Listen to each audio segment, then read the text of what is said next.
Ikaw pala mag-mic. Alright, so good morning guys. Welcome to your Discuss Both Views lecture. I don't have any participants here joining us over the branch. We only have 4 participants on Zoom.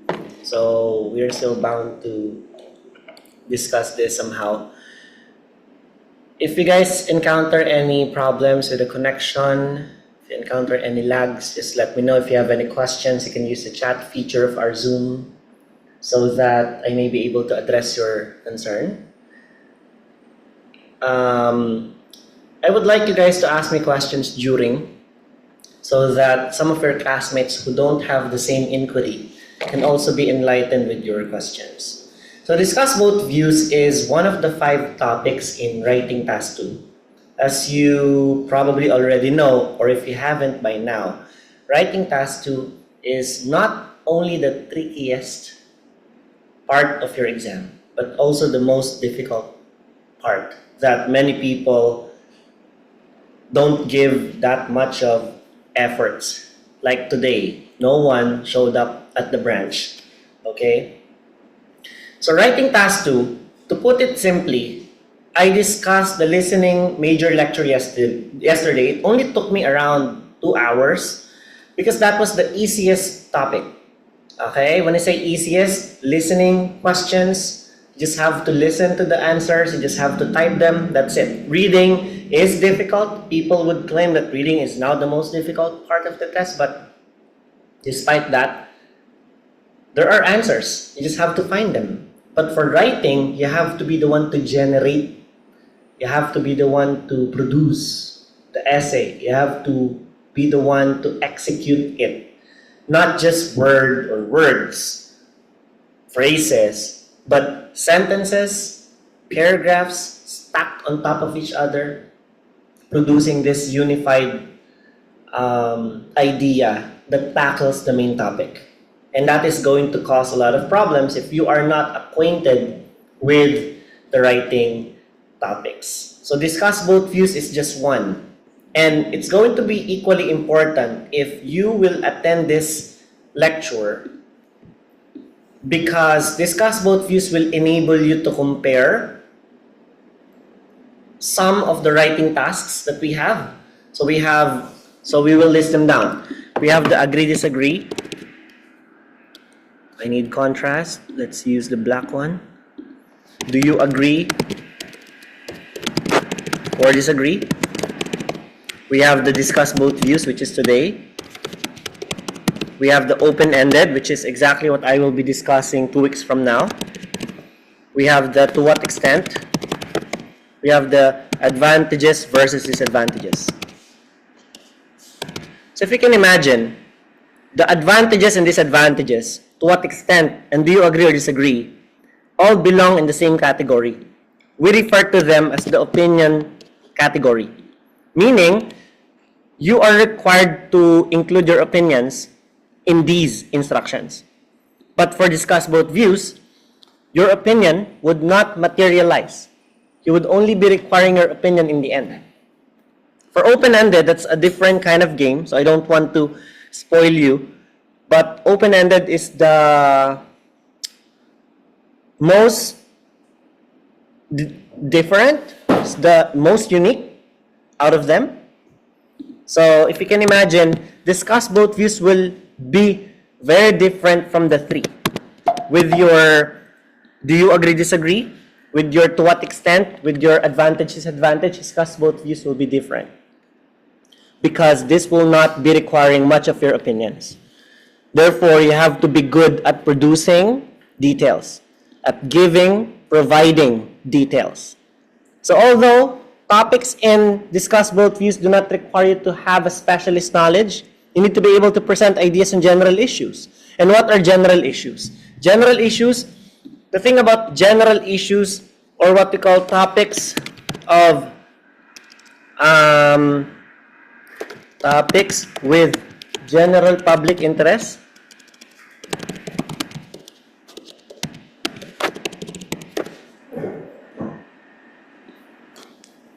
so topics with general public interest, of course, we have traffic. Traffic is a topic with general public interest. Health is a problem. Health is a concern. Health is of general public interest. What else? Lifestyle, culture, how people adapt to migration. So you guys are here because you're planning to go abroad, and you will be stopped. You will be given a question about how will you adapt. All right? Or when it comes to the discuss both views topic, you are presented with two contrasting points. So imagine, when we go to lifestyle, and when we talk about education, so lifestyle and education, this has something to do with parents, with families choosing to homeschool their children, and families sticking to the traditional schooling methods. You have to explain their significance to them, not you. So you have to balance your writing. You have to equally share the viewpoint of this particular population and this group of people as well. So, topics with general public interest. So, let me give you some concerns. Let me give you some topics of general public interest. So, your topic could be about public transport versus private cars. So, do you agree or disagree? You are bound to choose. Like, if you choose public transport, you have to explain the significance of public transport over owning private cars. So when it comes to public transport, we have efficiency. It can carry more people going to the same destination. That's one advantage. Another advantage of public transport over private cars is that you don't have to think about parking spaces. You don't have to think about toll fees. You don't have to think about the gas. You don't have to think about the excess fees, maintenance and everything. For the third viewpoint of your idea for public transport, you have to explain that it also is more environmentally friendly and it also causes less traffic. But if you choose private cars, you have to defend private cars over public transport. So if you get the idea, that was our topic last week. The do you agree or disagree? Once again, let's scrap it all off. We're done with do you agree, disagree. Our topic now is discuss both views. Now, what is the thing about discuss both views? You have to discuss public transport, its advantage, only if you want to highlight its advantage and not give any disadvantage. That's okay. But if you move on to the private cars idea where you explain it, you need to be balanced. Since you didn't give any disadvantages in public transport, you don't have to give disadvantages to private cars. Kasi ang mangyayari dyan, magiging bias ka. Parang pinapaboran mo si public transport over private cars. As I've mentioned, do you agree, disagree? To what extent do you agree, disagree? Do you think the advantages outweigh the disadvantages topic are all part of the same opinion type of essay writing? Whereas your discuss both views is completely different. There's not much need of your opinion here. You just have to produce valid arguments that will give insight to the examiner. As the examiner reads this, he or she will visualize, hey, okay, you are right. This is what will happen if this is the scenario. You have to give them this vision. And when it comes to giving them this explanation, you have to stick with, hey, I give positive sides of public transport. I'm moving on to private cars. I don't have to refute private cars. I just have to also give the advantages of this over public transport, because my topic is discuss both views. I don't have to choose between the two. So those are the topics. That's why if you need to get a score of 7, band 7 or higher, if you need to get a band 7 or higher, for you to improve on your reading, for you to improve on your writing abilities, you don't have to write, and write, which is many people get wrong. You have to read, and read. Read what? Read past examination questions. That's the first. What is the purpose of reading past examination questions? Past examination questions get recycled. The problems of traffic 10 years ago is the same traffic problem we face today. We were introduced with, memes back in 2016. If you guys are caught up with the trend right now, that 2016 was 10 years ago, we still are bombarded with memes now. Diba? Our topic, our general issues, healthcare, education, family structure, transportation, technological advancements, they are all recycled. Those problems haven't been solved yet. That's why they keep on reappearing. That's why you have to read past questions so that you can get an idea of what topics could appear. You can get acquainted with them. So what types of questions you need to read? Sir, dito ka. Actual past examination questions from the Orange Book. Orange Book contains more than 146 questions. You don't have to answer all of them.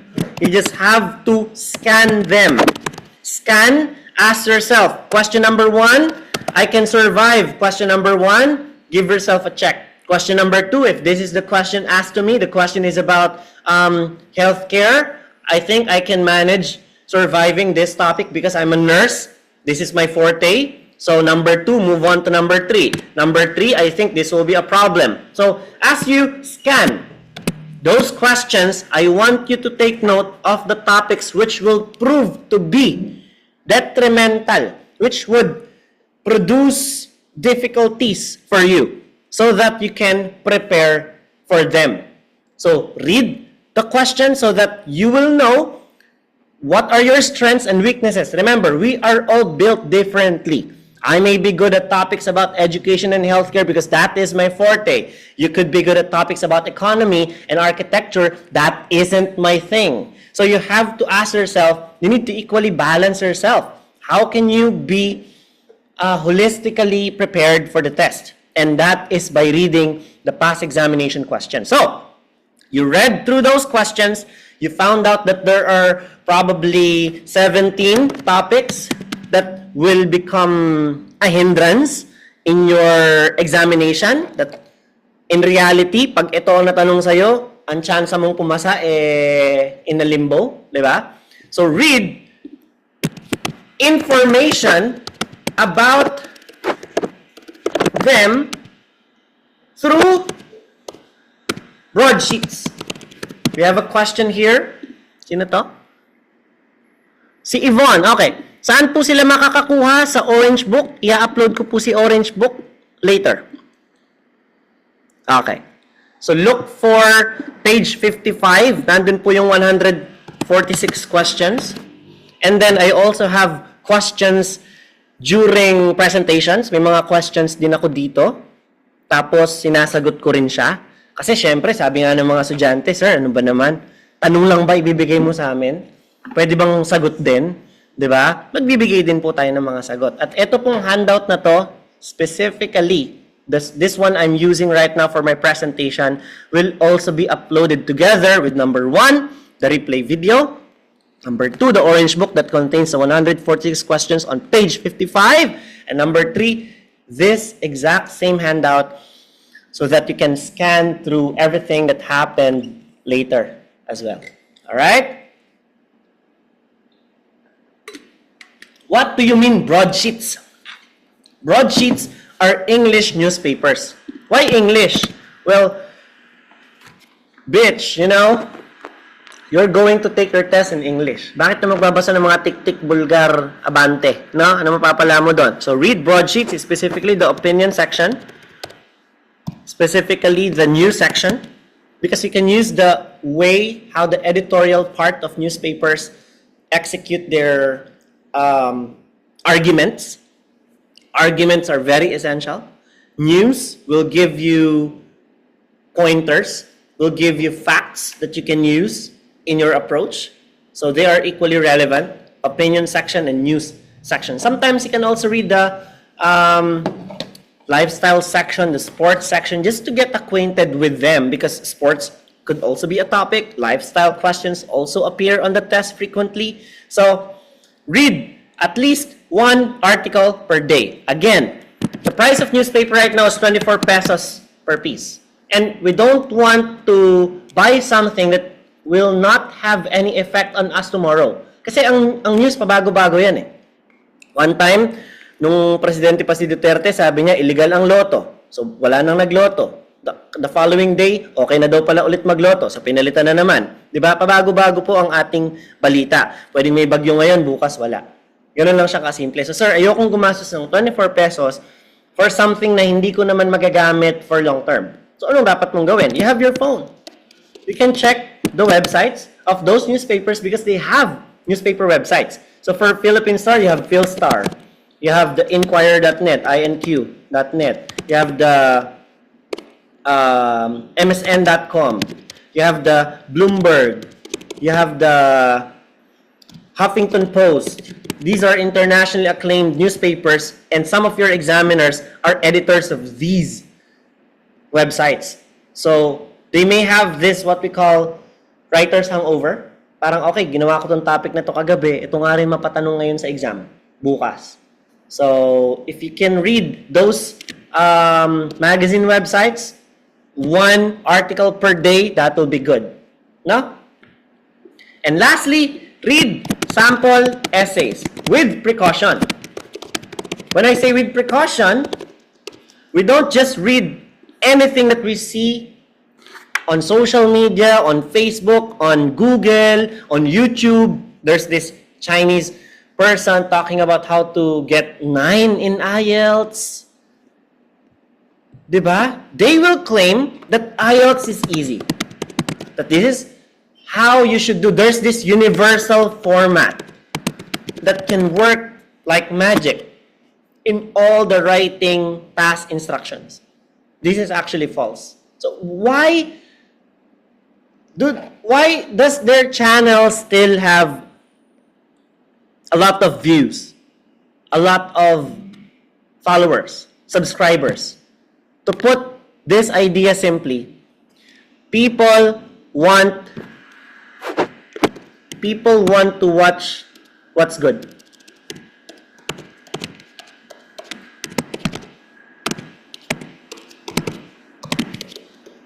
People only want to hear what is good about them. Like if I tell you all the bad things about you, would you be happy about it? Of course. You wouldn't talk to me.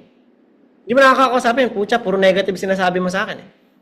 Di ba? Na ito pala ay mahirap. Ang IELTS ay mahirap. So imagine our difference. A video telling you that IELTS is easy, you can get a 9 easily by following the simple steps. How long is the video? 20 minutes. How long is my discussion? 3 hours. For just one topic. How many topics? 5. How many hours in total? 15 to 18. So, which would you consume? Which would you watch? The Chinese one because it's easy. Because that's more convenient for you. Right? But the problem is, IELTS isn't.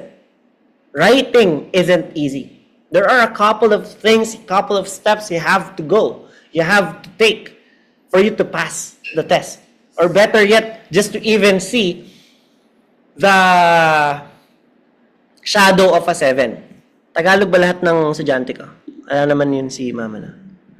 So imagine this, ano? Imagine this case.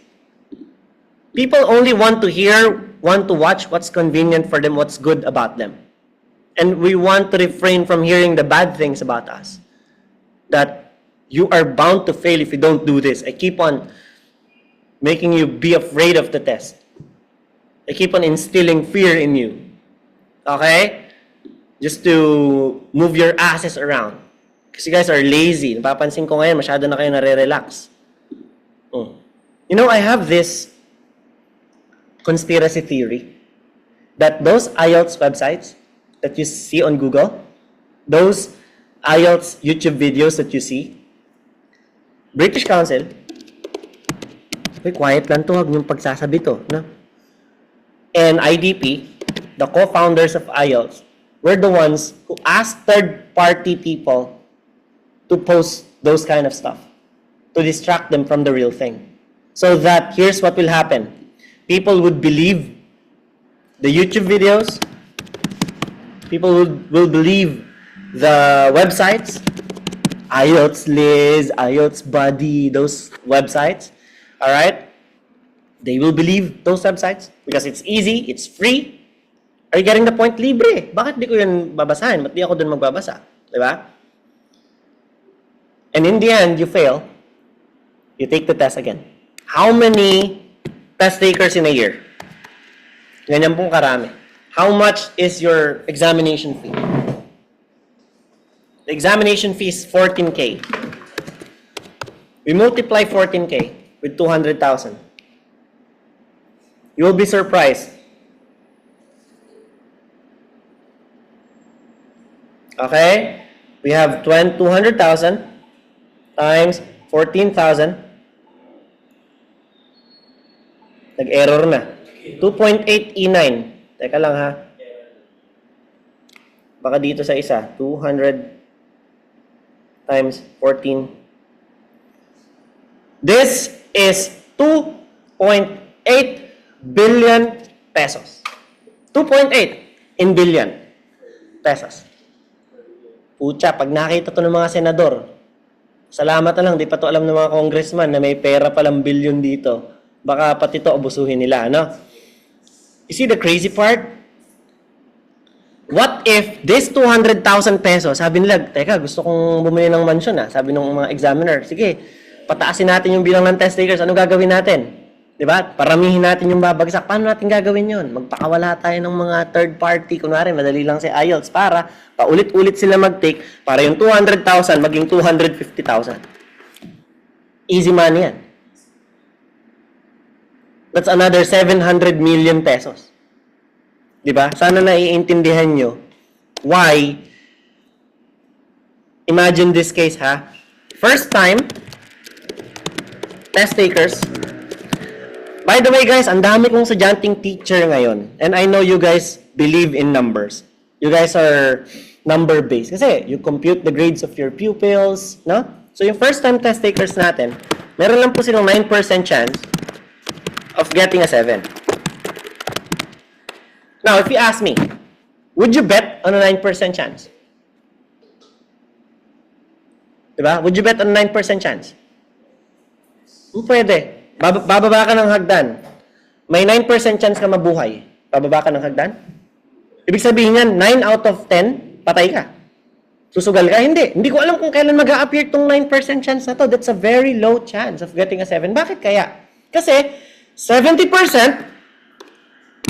of Philippines test-taking population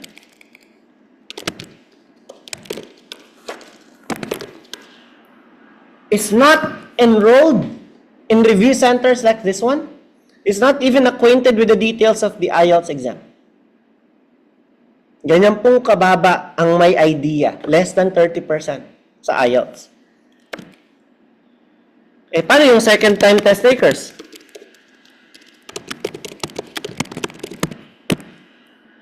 You have 56% chance of getting a 7. Bakit kaya tumaas? Kasi ganito yung idea. Ay, pucha, ang hirap pala ng IELTS. Bumagsak ako. Kailangan ko ng 7. 6 lang nakuha ko. Makapag-review nga. Yun ang realidad. Natututo tayo sa pagkakamali. So, salamat po sa inyo na tumangkilik po sa amin dahil hindi pa po kayo nagkakamali. Gusto ko ngayon kayo magkamali. Na magkamali sa coaching, magkamali sa mock para ubusin na natin lahat ng errors, potential errors na yan so that in the end, when you take your test, there will be no more room for those errors. Okay? That's the idea. That's why you have to read, and do your review diligently. So let's talk about the details of the writing task 2. Well, in reality, your writing subtest is about to last for 60 minutes. The actual runtime is 60 minutes. Why? Writing task 2 is roughly 40 minutes. You have your writing task 1. You have your writing task 2. Why isn't this 30-30? para 50-50 sila, equal. 30 minutes, 30 minutes. Bakit hindi ganon?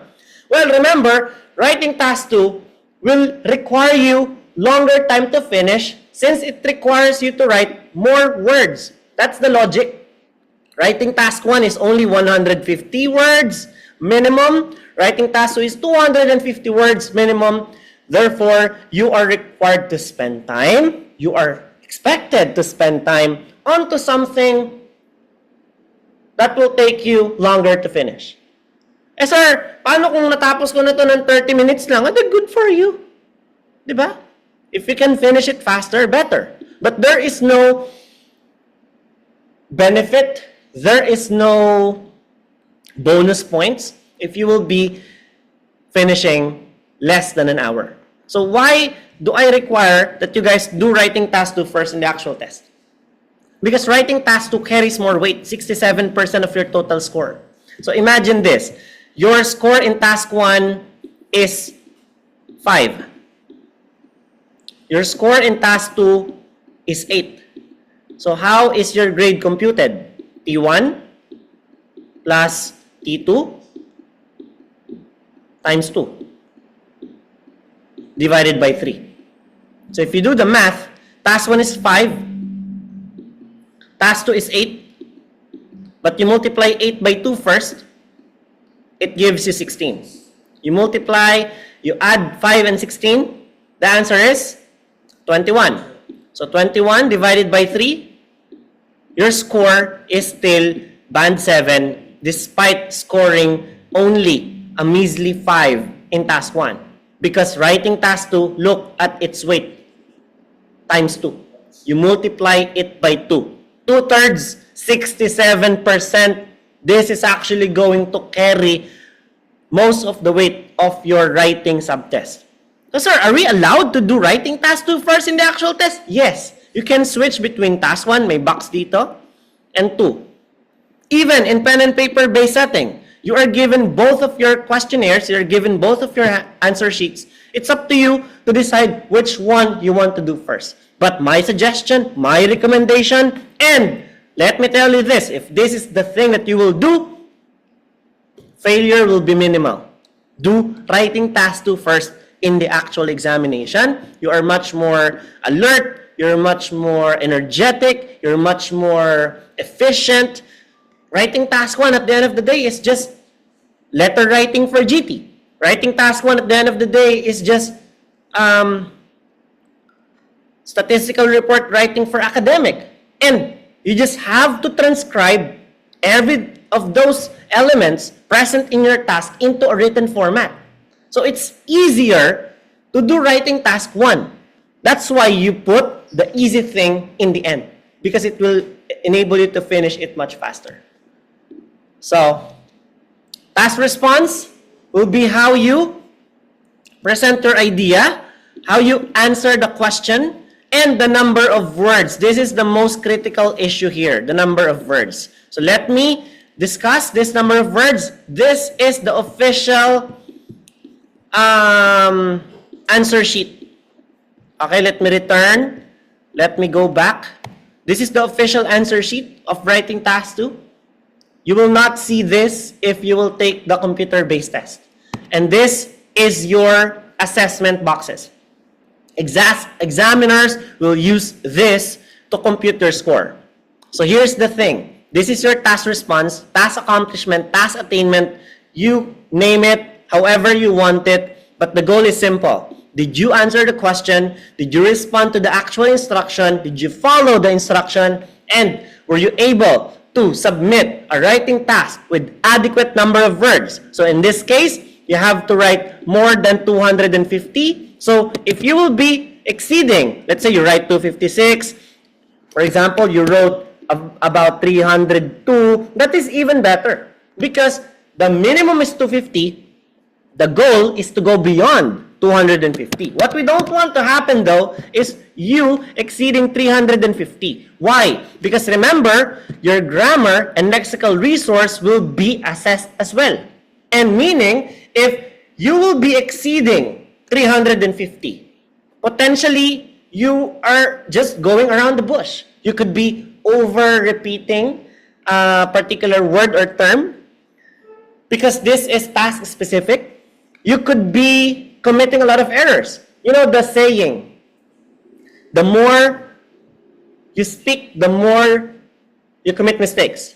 Same goes with writing. The more you write, the more likely it is that you will commit a mistake. So we want to only write adequately. So going back, sir, what if I only miss one word? Yes, they are very cruel. I will tell you this, they are very cruel. When it comes to cruelty, they will not forgive you even if you are one word short. This is under length. Your penalty is 1. So this is what happens, okay? This is what happens. Listen to me closely. Your TR score will then automatically be 5. Why? This 5 is your score for not following instruction. Well, you see, the instruction tells you to write more than 250, and you didn't, so they give you a failing score. Okay. Now, let me talk about history. I've been teaching in this branch for 10 years. 2016. I started at 2016. So for 10 years, how many candidates were able to get 8? Only 3. How many candidates were able to get 8.5? None. How many candidates were able to get a 9? None. So meaning, the upper limit that we can use here is an 8. Okay? So let's have a look. How many students have I coached already? More than 7,500. 7,500. 3 in 7,500 chances. What is the percentage?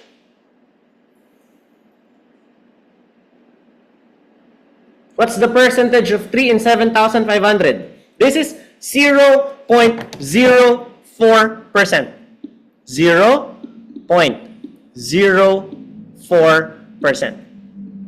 I asked you about the 9% chance a while ago. Would you bet on a 0.04% chance?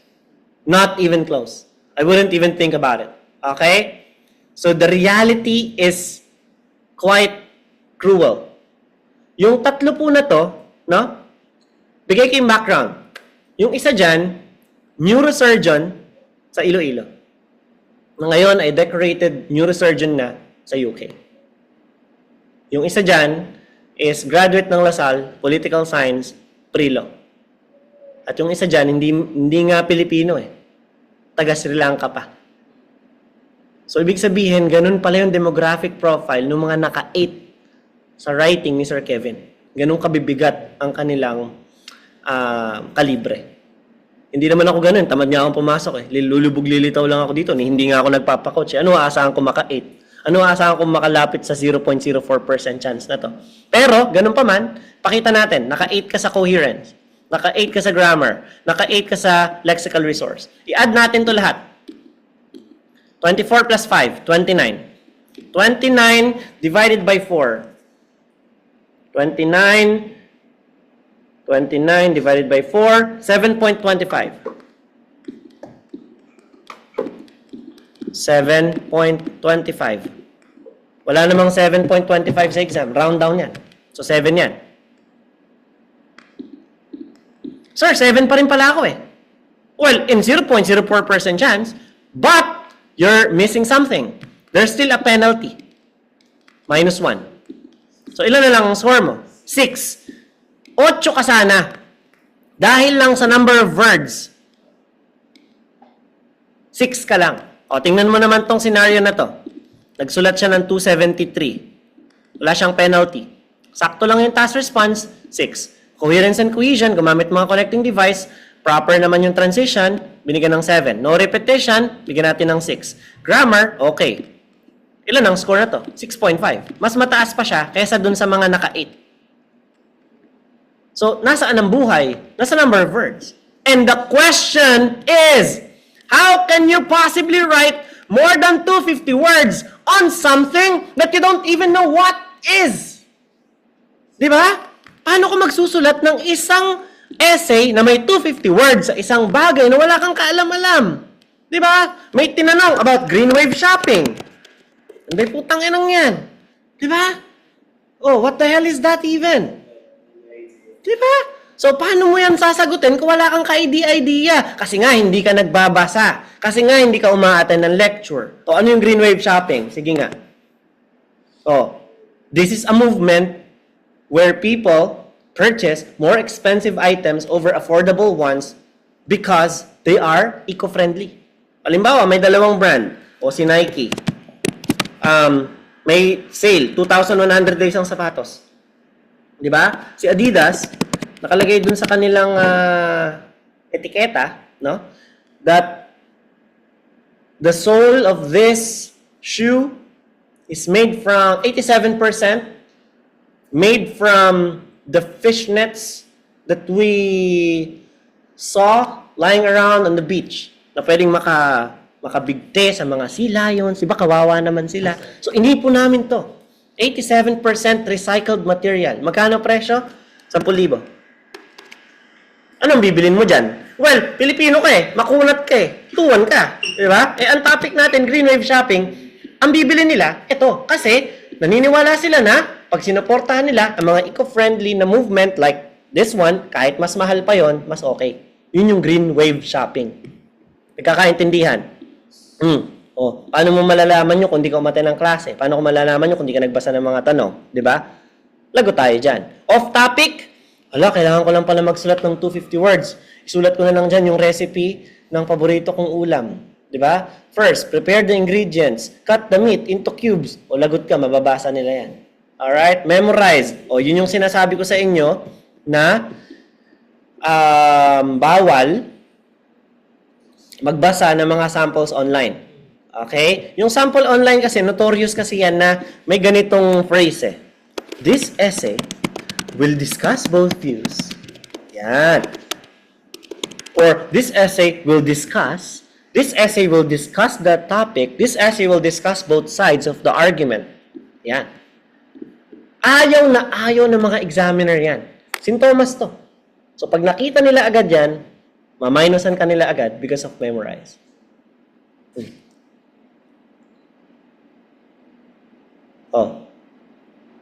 Kaya nga, ang hilig-hilig niyong bumasa ng mga samples online. At pag ginaya niyo yun, may biktima na naman tayo. Memorize, bagsak. Magre-retake na naman to. Okay?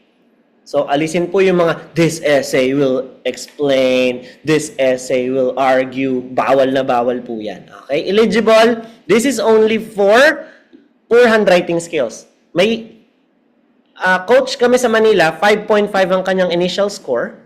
Yes, hindi po kami nag-hire ng mga mababa po sa 7 ang kanilang score. After recheck, tumaas po siya ng 7.5. Ano nangyari? Ang pangit kasi nung sulat niya. So, ginawa, pinatawag siya sa British Council for recheck, naging 7.5. Na-touch sila sa content. So, if you want to learn more about recheck, about combination of scores, I posted 2 videos on my YouTube channel. Sorry, I posted the link on Thursday. I was able to post that. Dalawa yon. Check nyo na lang po sa Discord, sa Messenger natin na community at saka doon sa Facebook group mismo. Alright? Backtrack nyo na lang. If you want to learn more. No? Alright.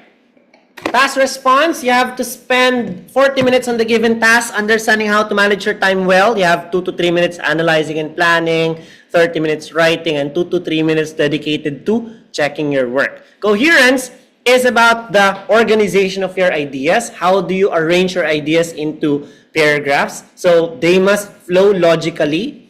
It's part of an essay and their corresponding function. What is the function of introduction? What's the function of the body? What's the function of the conclusion? And unification of ideas. Coherence is separating those ideas into paragraphs, logically arranged paragraphs, and cohesion is ensuring that the transition between those paragraphs flow smoothly. Okay? So, without one or the other, there will be penalties. Okay? Remember, in the Philippines, our national average for coherence and cohesion is 5.3. Pinakamababa yan sa buong Asia. Ang ang score natin sa task response ay 5.7. ang score natin sa sa lexical resource ay 7.1. Ang score natin sa grammar ay 6.8. Imagine, mataas tayo sa vocab, mataas tayo sa grammar. Pero mababa tayo sa task response at saka sa coherence. Bakit? Pagsunod sa instruction yan eh. Saan ba tayo mahina mga Pilipino? Pagsunod sa instruction. Di ba? Puro tayo diskarte, puro tayo counterflow. Ayan. Puro tayo part ng alanganin. Di ba?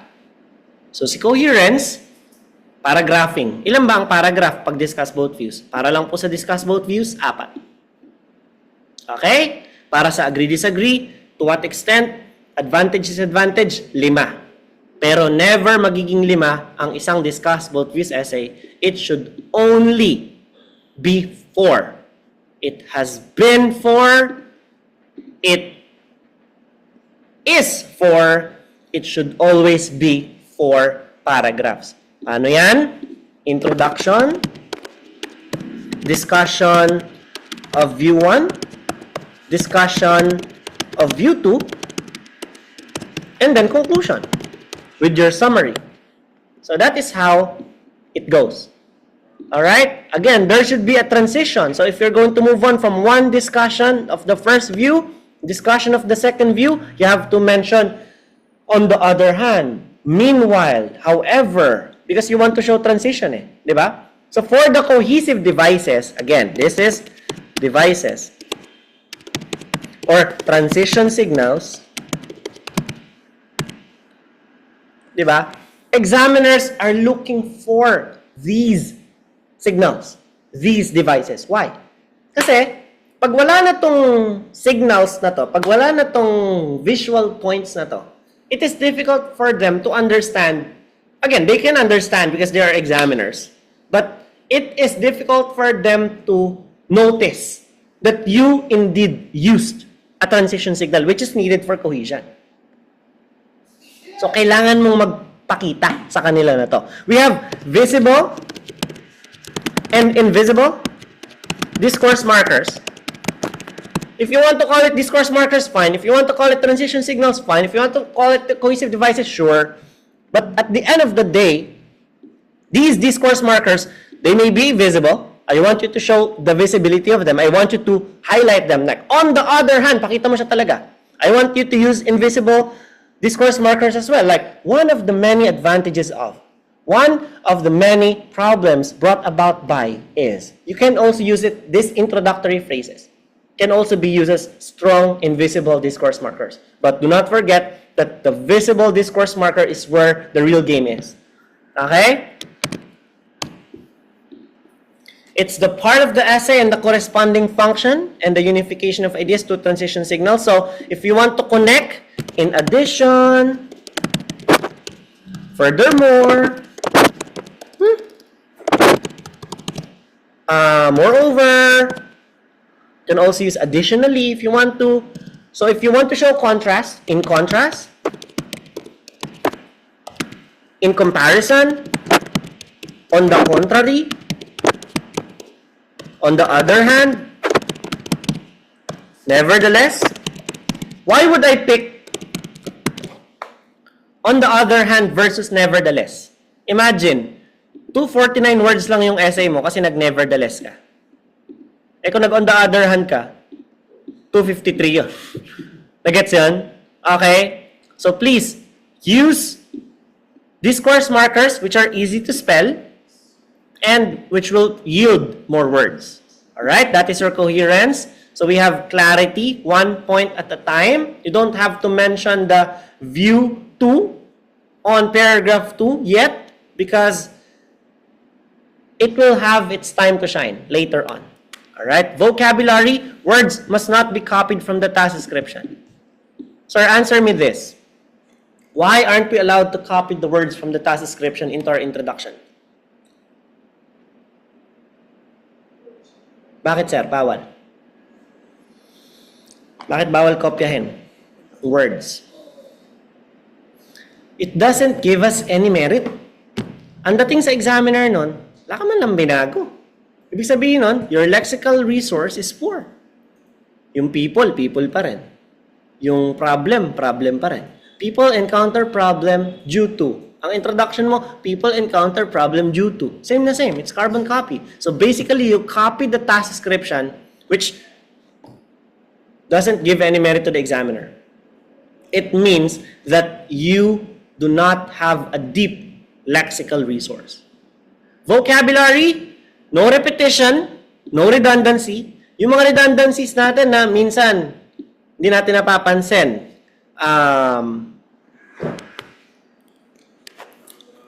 Vast majority. Yan. Vast na, majority pa. Good benefits. Good na benefits pa. Okay? So that is redundancy. Education is important and essential. Important na, essential pa. Diba? Yung mga ganun. So you have to avoid repeating the same meaning of different words. Although they are different, their meanings are the same, it's still going to be qualified as redundancy. Si repetition naman, let's say, ang ganda ng essay mo, pero binilang ko, yung times na ginamit mo yung salitang people, 7 times mo siyang ginamit throughout your essay. So, ibig sabihin, there's no lexical resource pa rin dito because you didn't even bother changing the word people. So, let's say, your topic is about people experiencing problem due to their health. Diba? So, people, individuals. So, when you talk about people who live in a country that experiences problems with the public healthcare system, anong tawag din sa kanila? Citizens? Oh, what do you call people inside a hospital? Receiving treatment? Patients? Diba? Oh, specific ito ha. So, ang topic ko kasi, it's about hospitalization and healthcare. Kaya may citizens, may patients ako dyan. What about your topic is about education? People who are studying. O, the students. Ano pa? Learners. O, ano pa? Individuals. O, pwede kang gumamit ng them, ng they, para hindi siya repetitive. Okay? Alright. Avoid using contractions. You have to write them as there has, not theirs. Don't, won't, can't. No shortcuts. Avoid informal vocab, like children. You replace it with kids. Sir, what can I use to replace children with? Kasi kids lang nga po ang ipapamalit ko sana sa vocab ng children Ano po bang pwedeng pamalit sa children kung hindi kids? Kasi ang kids po ay informal pala. Di ba? Young people. Ano pa? Little ones. Young ones. O, children ka na naman. And then, them ka naman. And then, they ka naman. Next paragraph, young people ka ulit. Di ba? No cliches. Ano ba yung cliches? Honesty is the best policy. Ano pa? Time is gold. Bawal yan. Quotations. Idiomatic expressions. No idiomatic expressions. May it be in writing or speaking, no idiomatic expression. One of my students said to me, Sir, sabi ng cousin ko, gumamit daw ako ng idiomatic expression sa speaking. Kaya daw siya naka-7 kasi gumamit daw siya ng idiomatic expression. Sabi ko, hindi. Sinuwerte lang siya. Kasi if you're going to do this on a regular basis, idiomatic expression, it's an informal language. So siguro, hindi lang nahalata ng examiner na gumamit siya ng idiomatic expression kaya hindi siya na-penalize for it at na-overcompensate ng pronunciation at ng fluency yung kanyang entire speaking test. Kaya nakapasa pa rin siya. Pero trust me, no idiomatic expression. May chat yung student na yun, Sir, tama nga po kayo, naka 7.5 ako, no idiomatic expression. O sabi ko pa sa kanya, malay mo, sinabihan ka lang ng pinsan mo na yon para hindi ka pumasa ng IELTS. Dahil ang mga pinsan natin minsan inggit. Diba? Okay. So, no idiomatic expressions. Ano ba mga idiomatic expressions? I will give an arm and a leg to go to Australia right now. What does it mean? I will give everything. I will do anything. Diba? An arm and a leg. Break a leg. Can of worms. Avoid those expressions. Make sure you write legibly only para sa pen and paper base. So, sa computer base, you make sure that you type efficiently. Grammar, spelling, capitalization, punctuation usage, conjunctions. Diba? Sinulat mo, nevertheless. Wala kang comma, mali pa yung spelling, kulang ng S, tatlo agad ang mali mo. Kakaintindihan? So make sure to spell your words correctly. Alright, let's begin. Discuss both views, then give your opinion. This is where you compare opposing opinions. This is where you compare arguments for and against. Remember, this is not the same as the other task because this does not require much of your opinion. Let's have a look at some questions. The first one I have here, some people think that personal happiness is directly related to economic success. Others argue that happiness depends on completely different factors. So what does it mean? Happiness means money. Is that correct? That's the first line. It says that when people have money, when people have this financial security, they are happy. But the other opinion states that it's the opposite. Even without money, people can be happy with other factors. What are these other factors? Health. What else? Relationships, right? Okay, so you need to discuss both views. Now, some people say that healthcare and education should be the responsibility of the government. Others think that it is the responsibility of the individuals themselves. So whose responsibility is healthcare? Again, I am not asking you to choose. I am asking you to discuss. Discuss what will be the pros and cons. If you want to stick with pros and cons, that's fine. If you want to stick with pros only, that's also fine. What happens if the government is the one responsible for healthcare? And what happens if you are responsible for your own healthcare? You have to explain to me those two different scenarios. Okay? So let's have a look. By the way, before we continue, Ethel, Rhea, Yvonne, Zara, do you have questions? Am I going too fast? Do you have any questions, guys? Ano pangalan mo, sir? Noel, kailan ka mag-exam? January ano? 24? Akad ka, GD? Ilan kailangan mo sa exam? Okay. Average na yan. Okay. Wala naman daw silang question. Let's continue. So you have to open it strong. You have to open it well. Introduction will be our strong foundation here.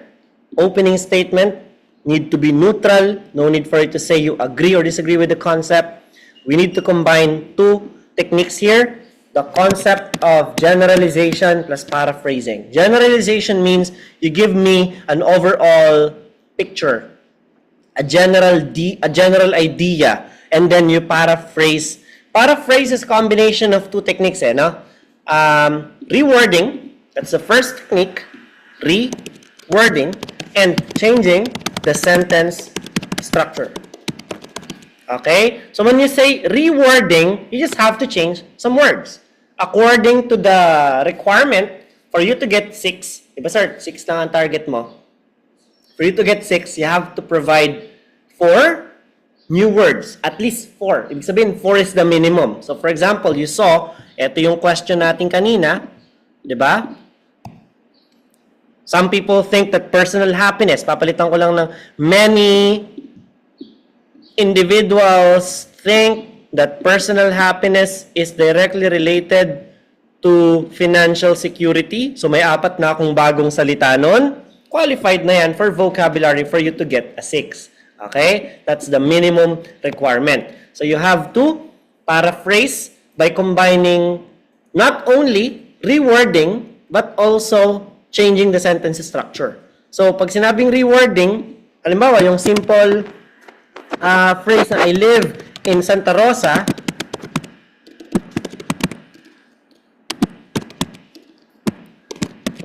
papalitan mo siya ng I reside in Santa Rosa.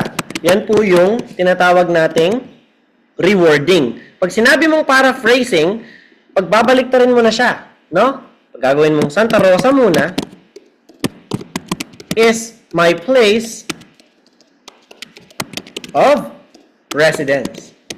Okay? So, ibig sabihin nun, yung Santa Rosa is my place of residence is equally, has the same content, has the same idea as I live in Santa Rosa, This is just not worded differently, but also the sentence structure is changed. So this is what you have to master. No? So how long will your introduction, how long should your introduction be? Around 2 to 3 sentences would do. Roughly 35 words. Diba? Ganun lang siyang kaikli, sana. So no stand, no need for you to mention your opinion here because your opinion shouldn't matter anyway. So let's have a look. Let's practice. Some. Pwedeng several. Sino yung say? Some, several individuals claim.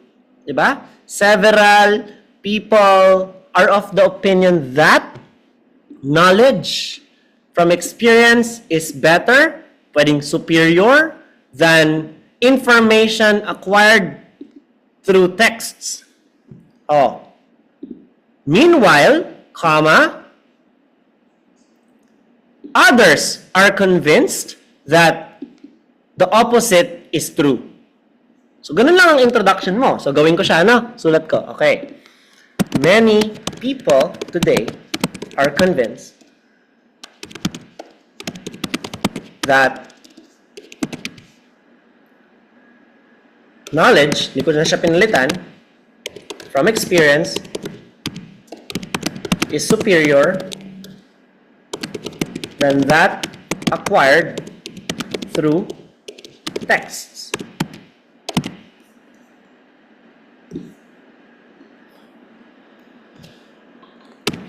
Meanwhile,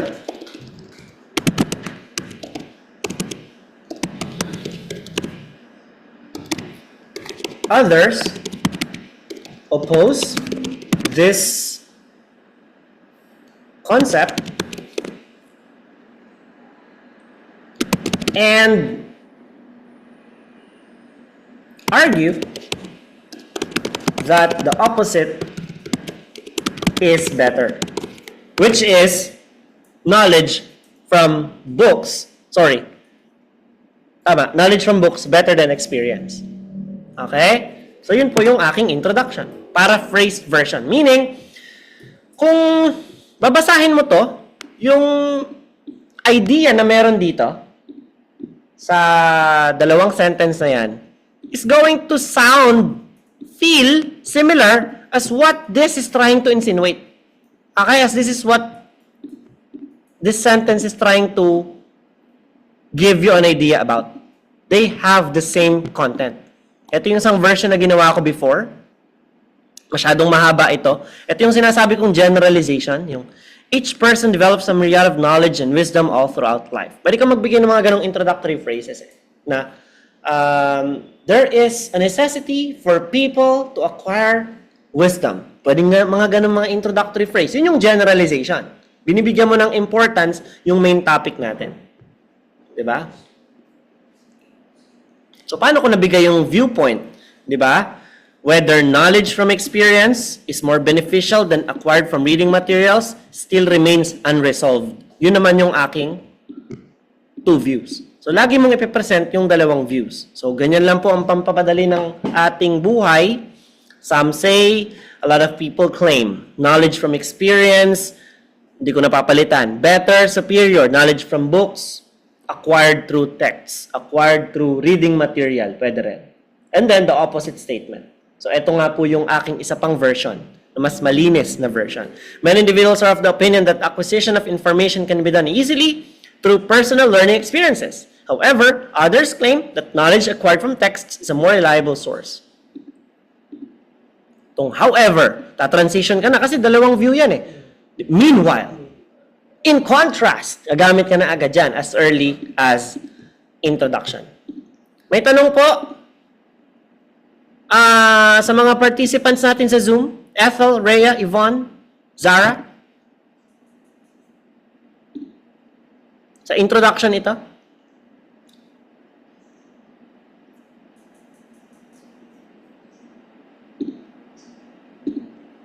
So, bigyan ko kayo ng sample, nagagawa muna tayo ng generalization. Di ba? Bigyan natin ng generalization. Sabing generalization,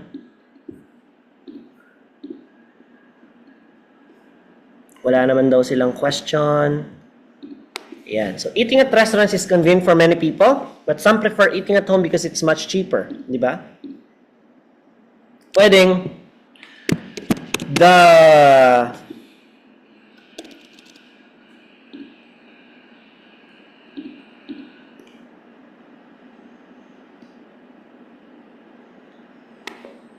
in today's modern world, a dilemma of where people should eat, should consume their meals,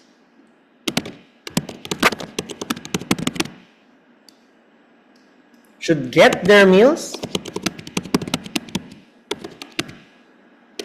becomes more apparent.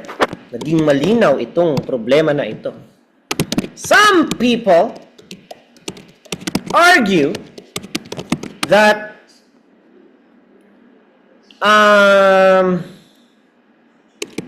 eating meals, eating food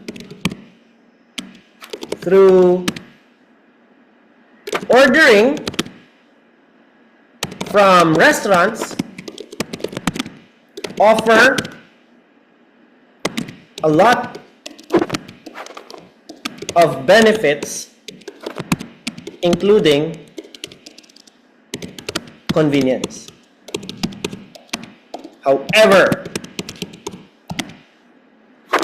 there are those who still prefer ginamit na yung prefer, who still argue, nagamit na natin dito, who are still convinced that the health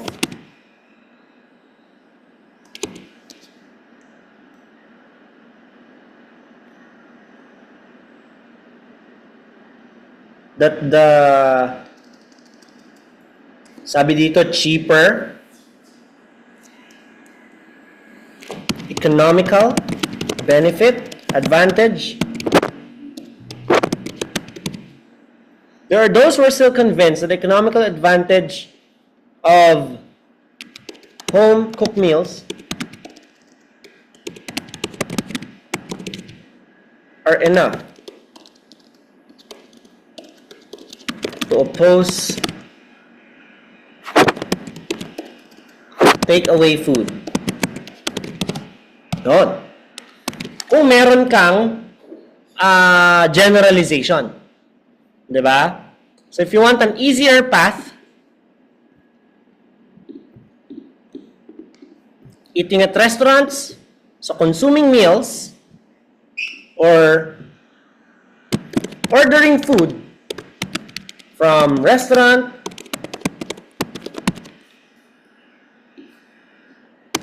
has never been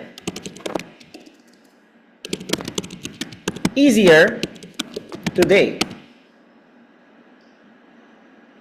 Has been easier, never been, has been easier today than it was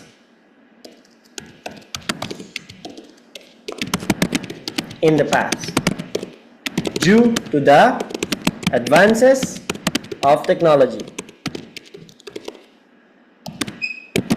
Meanwhile, others oppose such idea. Other people na lang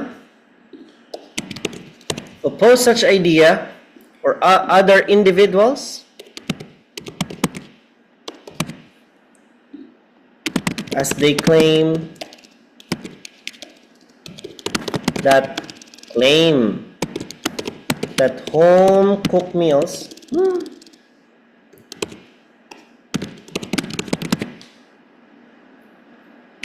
offer not only economical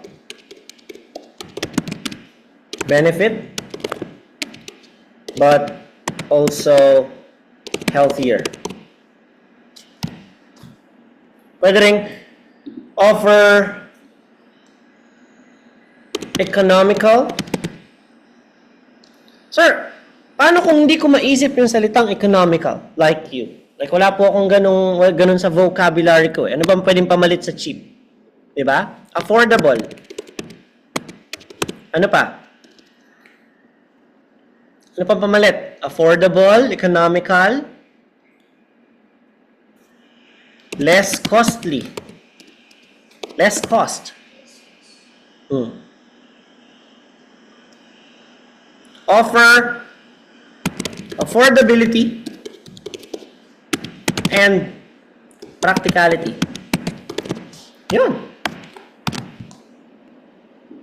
Pwede rin offers health and practicality. Yan naman, pwede rin. Diba?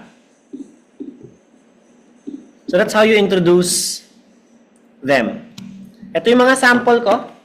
Some people think that personal happiness is directly related to economic success, the one highlighted in green.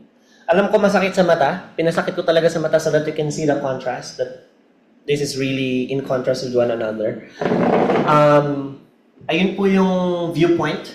The meaning of happiness is different for everyone. Yan po yung generalization. Some people argue that economic prosperity, increased wages, and reduced commodity prices, or economic success, are few factors that have a direct influence on it. Ito naman sa others argue that happiness depends on completely different factors sa pangalawang sentence. However, kailangan na nating mag-transition. Other individuals suggest that good interpersonal relationships with family and health are among the factors for one to become pleased. So basa-basahin yan mamaya so that you can get acquainted with how to write an introduction properly. Busog na busog kayo, napakarami kong sample. Kung may 7 sample na puro introduction dyan, puro introduction yan. Some people think that the best way to reduce crime is to give longer prison sentences. Sabi sa introduction, paraphrasing, rewording, changing sentence structure. Some individuals assert that extending prison sentences is the best way to address the increasing rates of crime in many countries worldwide. Pumunta tayo sa second sentence, naka-purple. Others believe that there are better alternative ways of reducing crime, which is, nevertheless, there are those who support alternative methods which they find to be more effective. Sir, bakit po kayo nag-nevertheless? Wala kang pakialam, gusto ko eh. Kaya ko namang i-spell, ikaw, kaya mo ba? O kung kaya mo naman, walang problema. Okay? Next, some people believe that the aim of university education is to help graduates get better jobs. I-highlight natin yung green.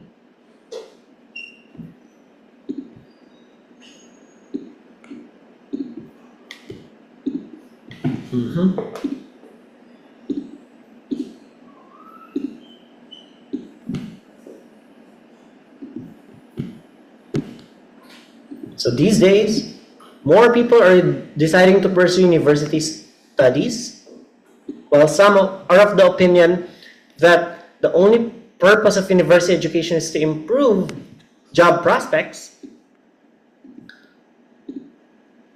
Sabi sa kabila, others believe there are much wider benefits of university education for both the individuals and the society. Others think that both the individuals and the society benefit from it in much broader ways. So bukod po sa pagkakaroon ng trabaho, sabi dun sa pangalawang side, may iba pa pong benefit, hindi lang sa tao, kundi sa society, ang pag-study sa isang university. So yun lang, hindi mo kailangan mag-agree, hindi mo kailangan mag-explain, kailangan mo lang i-reintroduce, no? I-represent yung introduction through the task description. That's how you make a legitimate introduction. So same goes with this. Many people want their country to host an international sporting event. Halimbawa, SEA Games or ano pa? Olympics. So there are many individuals today who hold the view that allowing a country to organize various world sports competition would enable them to gain numerous advantages. Sa kabilang side naman, others believe that international sporting event brings more problem than benefits. Mas marami daw problemang dulot yun. Meanwhile, Other citizens are firm in the notion that such events would only bring more harm to the host nation. So, that is how you introduce the content.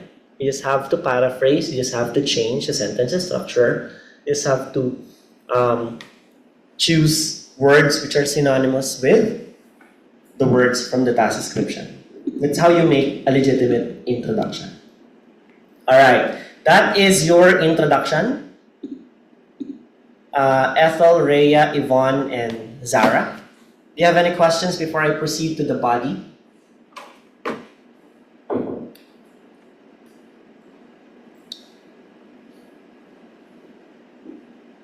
Okay, so I believe that there's none, so let me continue with my discussion.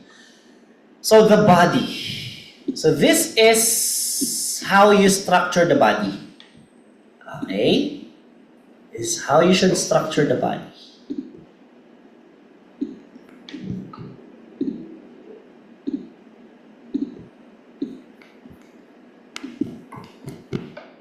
So introduction,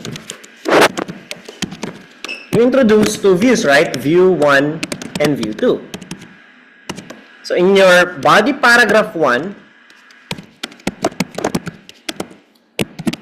you will now present view number 1. In the body paragraph 2, you will now present view number 2. And your conclusion, I will be talking more about the content of conclusion later. So let's focus on the body paragraphs first. So view 1. Your view 1 could be, okay, this is how you arrange this. What should be the content? It could be positive only. Meaning, if you presented the positive insights of view 1, you should also present the positive insight of view number 2 so that you will not sound biased. Now, in this case, view 1 can have, if you want to mention paragraph 1, body paragraph 1, view 1 has an advantage, then a disadvantage, if that was your aim, you can also do the same thing here. Kasi ang mangyayari kapag sa view 1, ang nilagay mo dyan is advantage, disadvantage. Sa view 2, advantage plus advantage na naman. Ang dating nun, siniraan mo si view 1, pabor ka kay view 2. Remember that this writing should not be biased. You don't have any choice here. You don't have any option. You do not select. You do not pick one over the other. So that you should remain transparent throughout. Focus on giving reasons, not examples. Examples should be on the last sentence of the paragraph. So, kung nagbigay ka ng example sa paragraph 1, sabi mo, for example, that's also a discourse marker, at gagamit ka na naman ng example sa body paragraph 2, huwag mo nang gamitin si for example kasi gamit na siya. Pwede naman si for instance, or pwede naman si to illustrate. Pwedeng mahaba din yan. One good example of this is, o diba, mas mahaba-haba siya. Right? Make sure your arguments for both sides are equal or balanced writing. So, eto nga, arguments can either be both positive or one positive, one negative. An argument for the first side, if you choose both positive sides, same for body number 2. If you choose one positive, one negative, it should be one positive, one negative as well.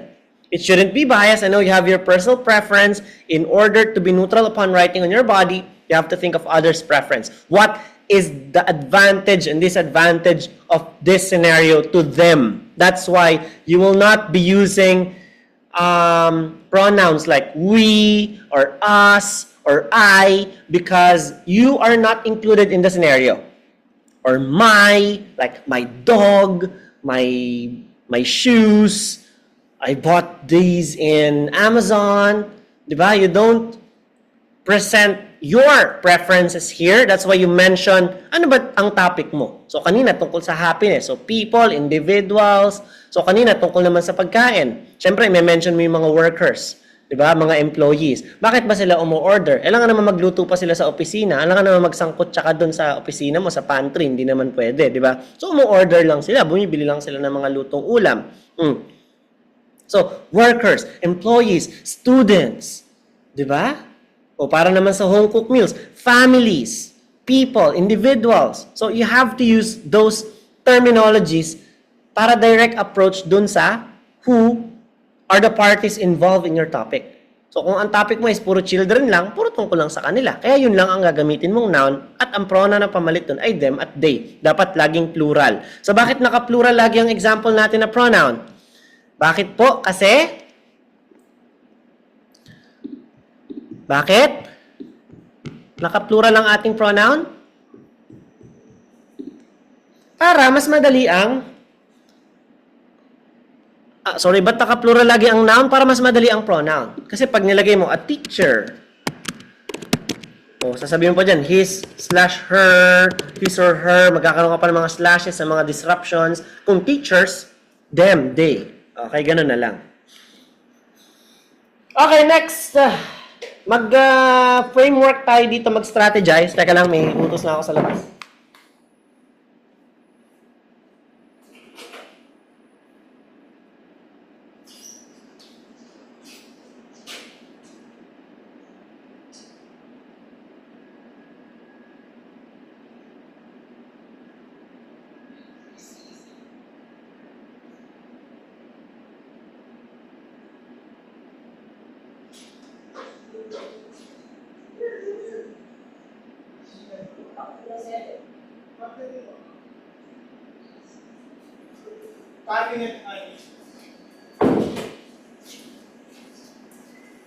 Alright, so balik tayo dun sa kaninang problem.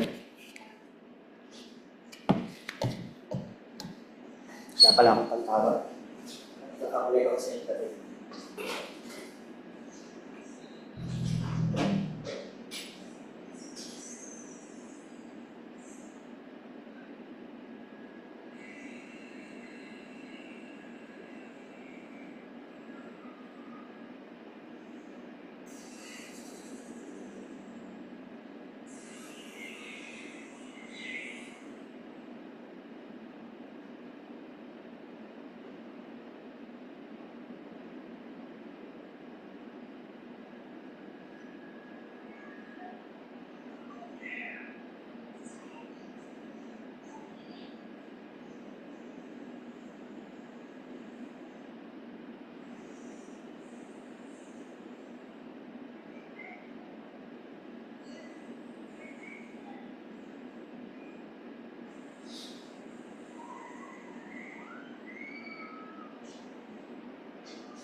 Okay? Wait lang kayo mga nasa Zoom ha.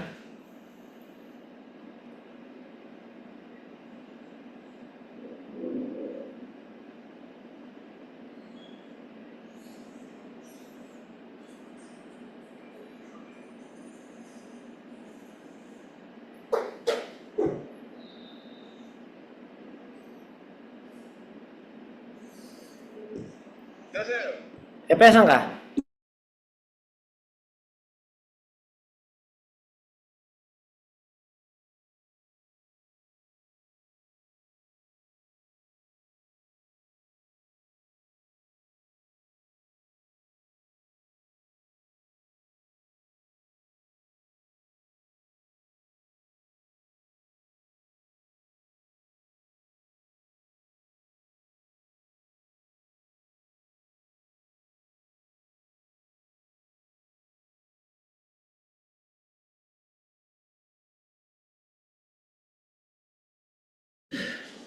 Alright, moving on. So we have the restaurant versus home-cooked meals.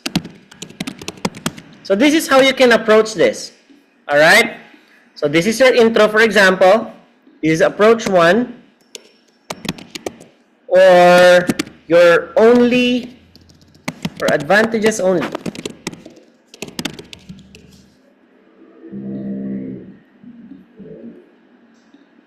Your approach to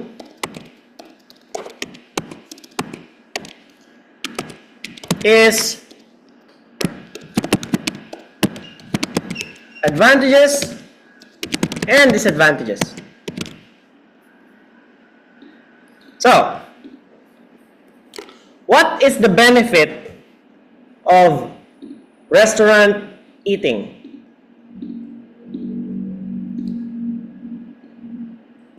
Sabi nga niyan, convenience, di ba? So, convenience. So, explain mo. Paano siya naging convenience? Convenient ang restaurant meals.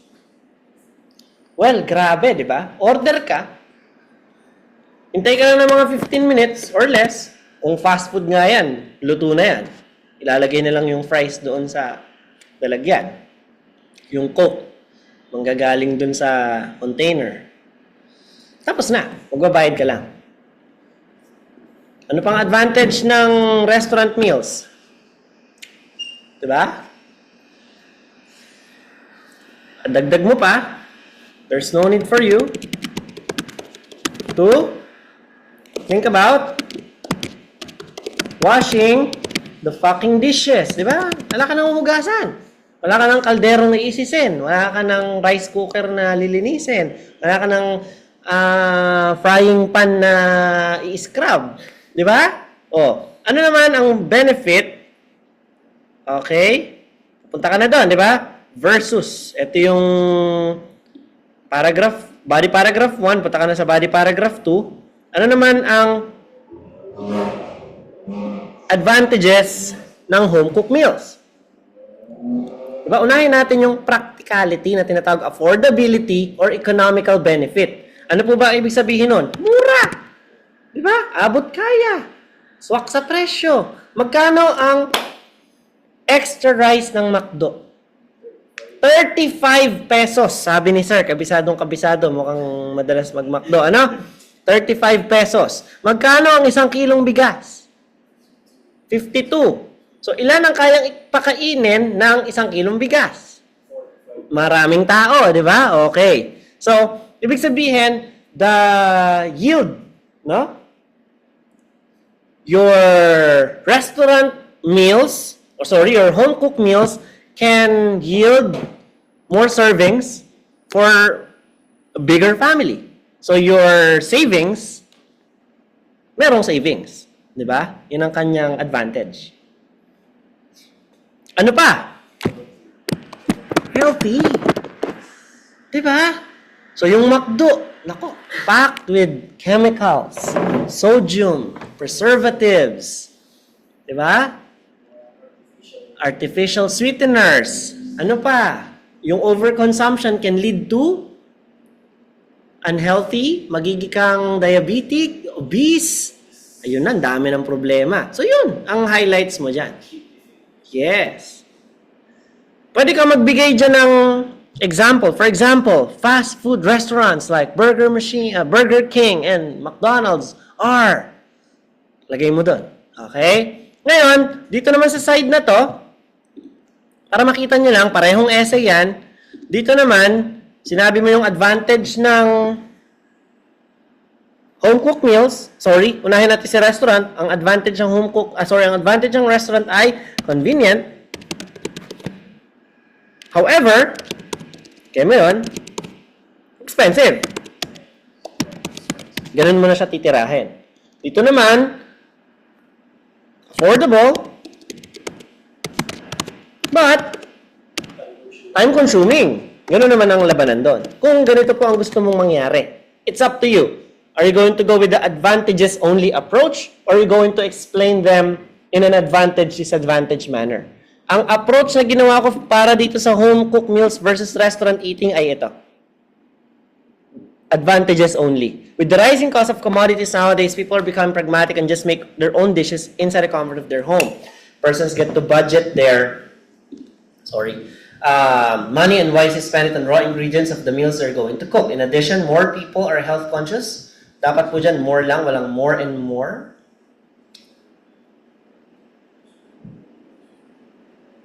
Full knowledge of the nutritional value of the food they are eating is of utmost importance to these individuals. By preparing one's own meal, a person is assured of the vitamin and mineral content of the food that will be eaten.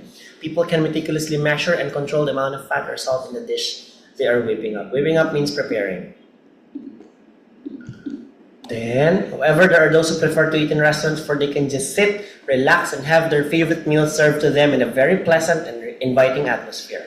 Time is not wasted in buying the ingredients, cooking the dish itself, or worse, cleaning the dishes right after. Furthermore, the meals individuals can enjoy are not constricted by the person's skills and familiarity of the dishes they know how to cook. A family can enjoy an assortment of cuisines, from appetizers down to desserts, just by looking at the menu of a restaurant or by transferring to another eating place. Ito yung knowledge from experience versus books. Basahin nyo, napakahaba. Ito yung sa prison sentences. Pakita ko lang. Some individuals assert that extending prison sentences is the best way to address the increasing rates of crime in many countries worldwide. Nevertheless, there are those who support alternative methods which they find to be more effective. So tingnan natin yung view 1 ko. Certain governments have already imposed stricter penalties and longer imprisonment period for law offenders in the belief that this is the best way to reduce law-breaking in the society. They say that such policy acts as a deterrent. Sabihin, parang pumipigil ito sa mga would-be criminals na kung ako ay makukulong na matagal na panahon, deprived of my liberty, hindi na ako magagawa ng kasamaan. If they know that breaking the law can lead to them serving a longer time in jail, stripped of their personal freedom, they will have very little motivation to commit a crime. Furthermore, they argue that lengthier prison sentences can minimize the incidence of repeat offenses. Arguably, many criminals commit the same crimes after being in prison since the punishment they receive is too light and therefore not enough for them to realize the gravity of their acts. On the other hand, some people hold the view that there are better alternative measures that can be taken to reduce crime. There are those who suggest making education more accessible and affordable since research shows that criminality is linked to low literacy rates. Being educated allows individuals to secure decent and well-paid jobs and have the means to support themselves, thereby reducing the likelihood of them committing a criminal offense. In addition, others claim that improving the security and law enforcement schemes of countries can be a more reliable method of fighting crime. In some countries, for example, this is done by increasing police visibility and upgrading their surveillance systems. Ito naman yung sa university studies, basahin nyo yan. Conclusion, this is going to be the most important thing. This is where you summarize everything that you talked about, and this is where you affirm your stand. Sir, what do you mean? This is where you pick a stand. This is where you pick a side. Sir, I have a problem. The question is about happiness. Is it about economic success? Is it about money? Or is it about other factors? I want to choose both. In discuss both views, you can. That's the good news. You can choose either. You can choose both.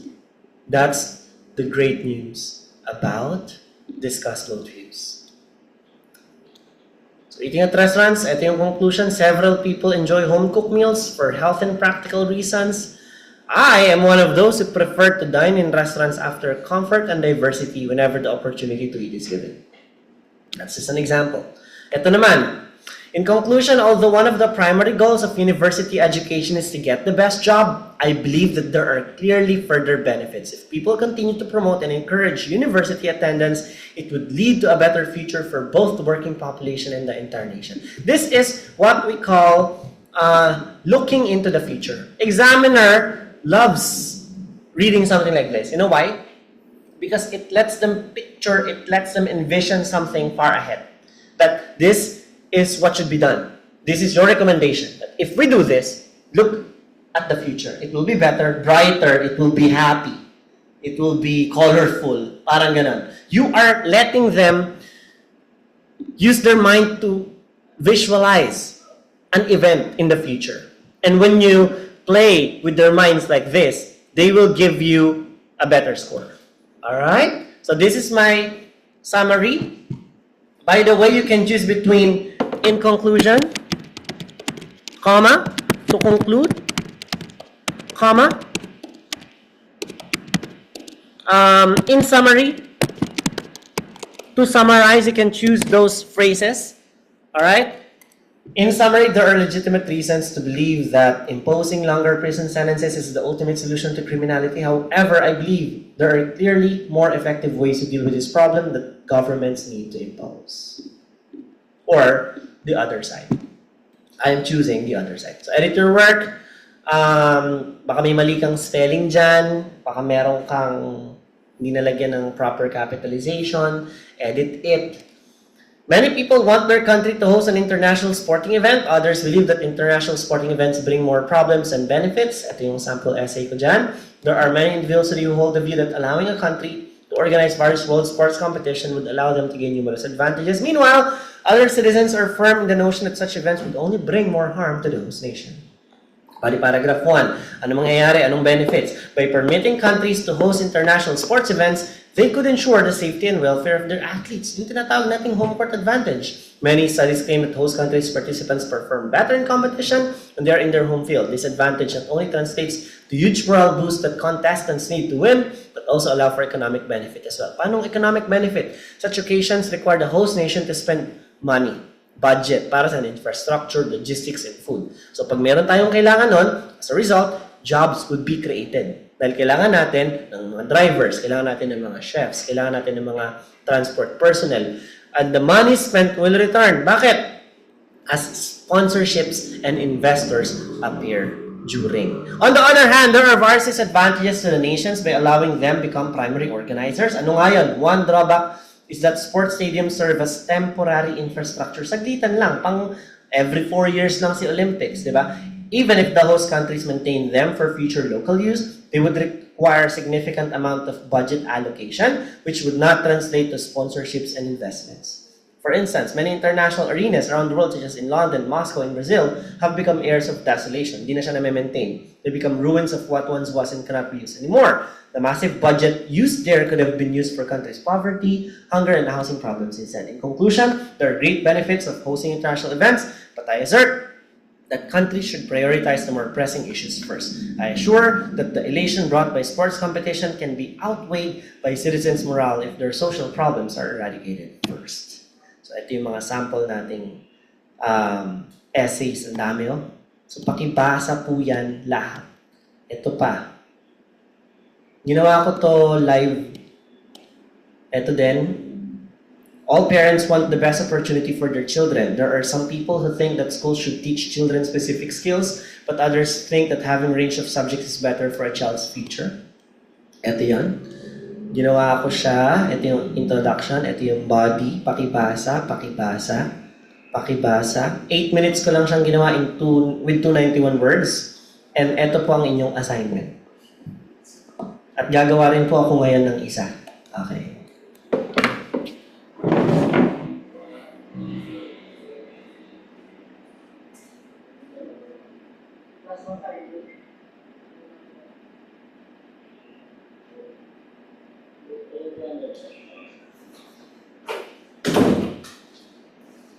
Alright, so again, ang dami niyong gagawin. Mamaya, magbabasa ng inyong mga essays. So ito po yung ating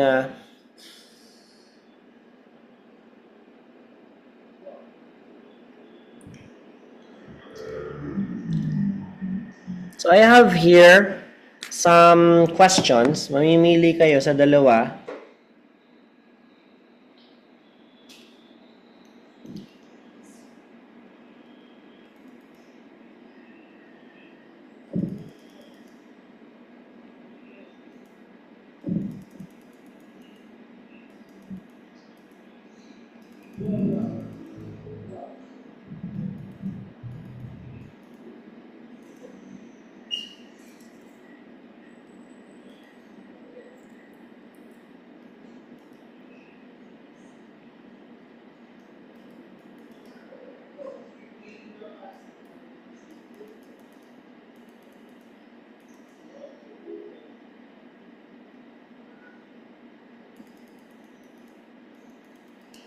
Kaya magbibigay tayo ng questions.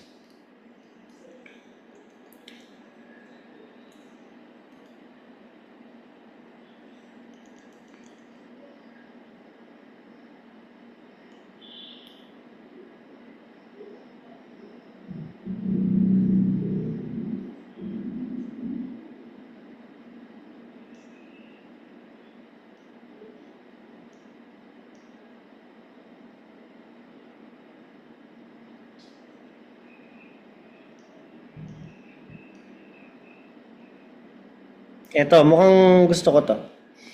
Some people think that a sense of competition in children should be encouraged. Kuha tayo.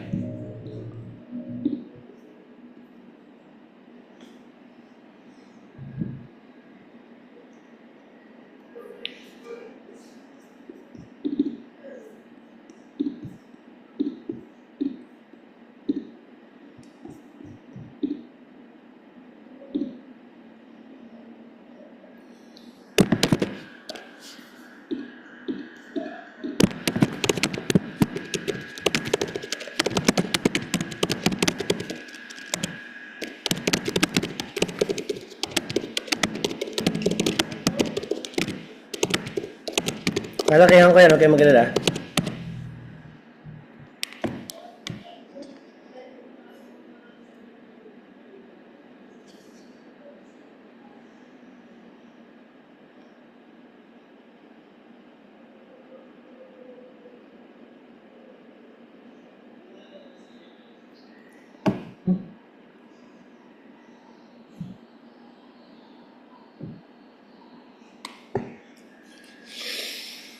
Others believe that children who are taught to cooperate rather than compete become more useful adults.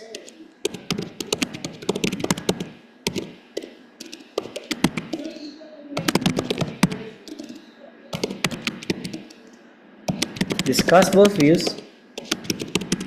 and give your opinion. By the way, I would like to add, even if it is only discuss both views lang, magbibigay ka pa rin ng opinion mo sa conclusion. You need to select. Once again, the good thing about discuss both views is that if you don't want to pick one, if you don't want to pick either, you can pick both to play it safe. Pwede po. Alright, the time on my watch is 11:02. Simulan ko to.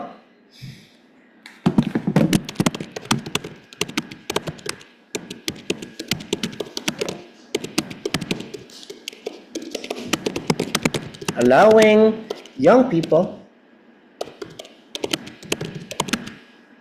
to compete against each other should be allowed.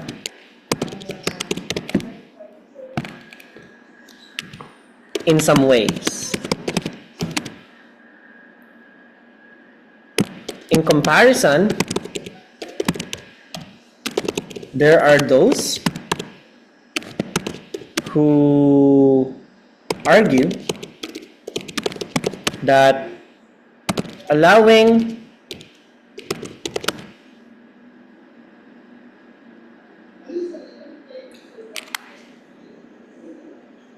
cooperation, encouraging, enhancing teamwork,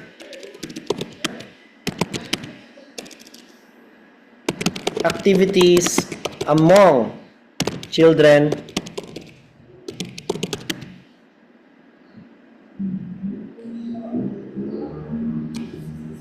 introducing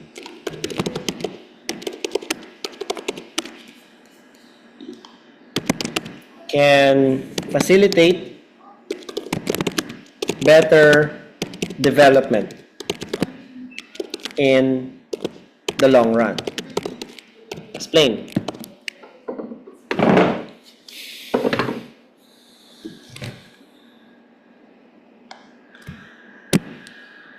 In today's modern world, yun na naman, yung kamatayan.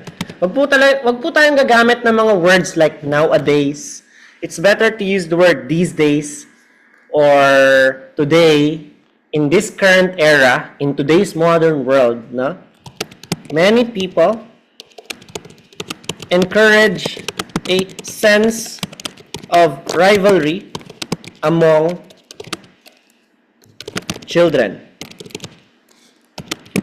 This is visually apparent in the education system of many countries all over the world. They put numerical system in students' grades, allowing them to track their development, as well as rank the pupils among everyone. Such practice has been observed for many decades now, and for one, people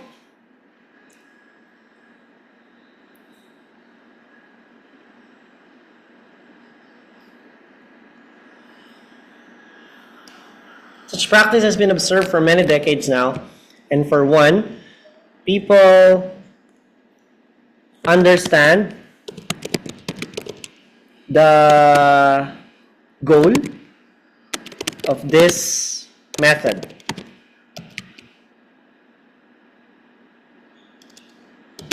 That is to allow children to exceed their personal record or to improve their ranks among their classmates. Diba? So nakikita nila nagigauge nila yung abilities nila. Pag on the other hand na ba ako? Hindi pa. On the other hand,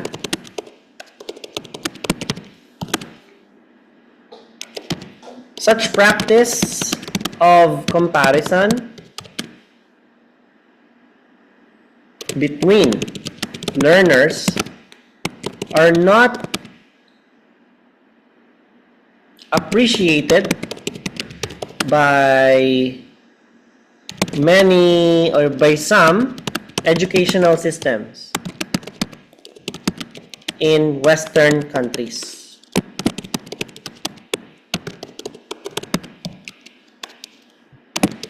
For them, such comparison can affect a child's perception towards themselves, ultimately affecting, ultimately reducing their self-confidence. Therefore, for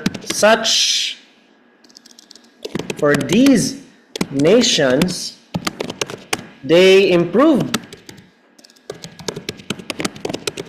their system as they measure the abilities of young people, young ones, to interact with one another. Such cooperative activities are perceived to be, marami kong mga maling spelling, mamaya ko ayusin, to be more beneficial since today's modern time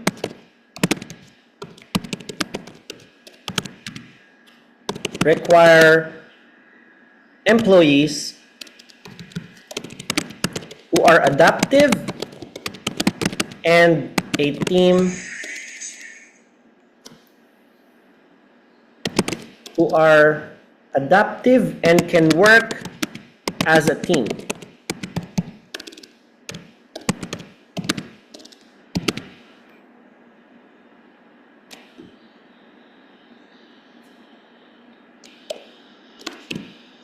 In conclusion, even though there are valid arguments that point to the advantages of competition among young people, I am of the opinion, mimili na ako, that cooperation is a better gauge towards their goal of improving themselves. Since the objective of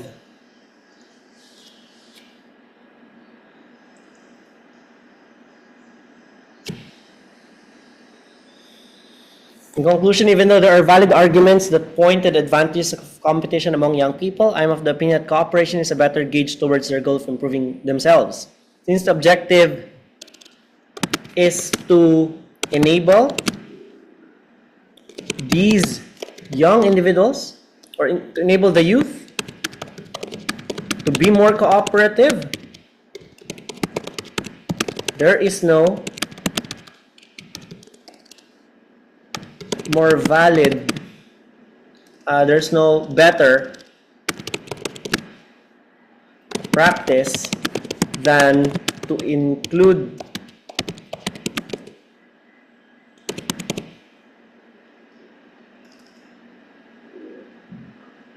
such activities in school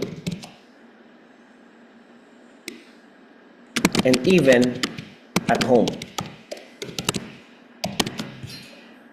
But as a result, the society will become,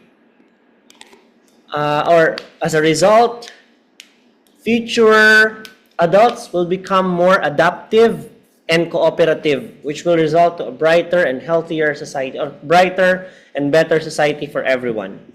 So, tanggalin ko itong mga words ng questions.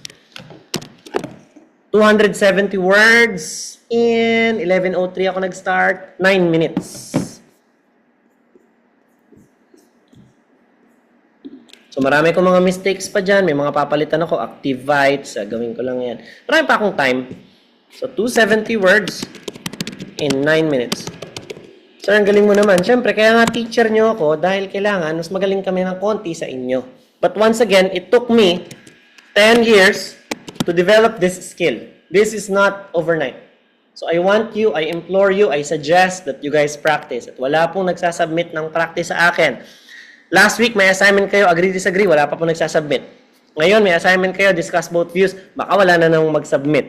So, nag-practice ako na nag-practice. Kung matatandaan, 2020, that was 6 years ago, nung nag-online pa lang kami na discussion, it took me 22 minutes to create one essay.